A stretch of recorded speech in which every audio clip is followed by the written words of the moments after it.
নমস্কাৰ বন্ধুসকল, আপোনাৰ ফেচবুক পেজখন যদি এনেকৈ ডকুমেণ্ট ভেৰিফাই কৰিবৰ কাৰণে আহে, তেতিয়া আপুনিও সেই ডকুমেণ্ট লগে লগে ভেৰিফাই কৰিব লাগিব। অন্যথা আপোনাৰ ফেচবুক পেজখনৰ বা আপোনাৰ একাউণ্টটোৰ যি পে আউট অপশ্যন থাকে, সেই পে আউট অপশ্যন বন্ধ হৈ যাব পাৰে। মোৰ ফেচবুক পেজখনলৈও এনেকৈ মেছেজ আহিছিল। তেতিয়া মই মোৰ ফেচবুক পেজখনৰ একাউণ্ট ভেৰিফাই কৰিলোঁ। প্ৰথমে মই যিটো ভেৰিফাই মেছেজ আহিছিল সেই মেছেজটো ক্লিক কৰিলোঁ।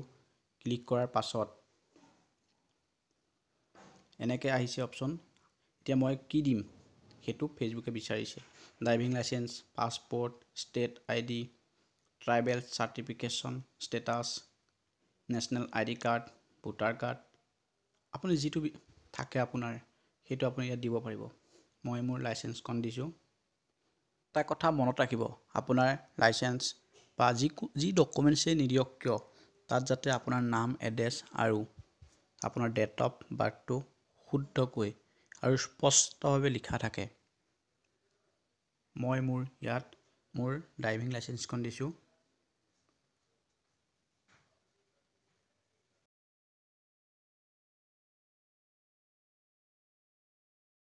এনেকৈয়ে মই মোৰ ড্ৰাইভিং লাইচেঞ্চখন আপডেট কৰাৰ পাছত এটা কনফাৰ্মেশ্যন মেছেজ আহিব।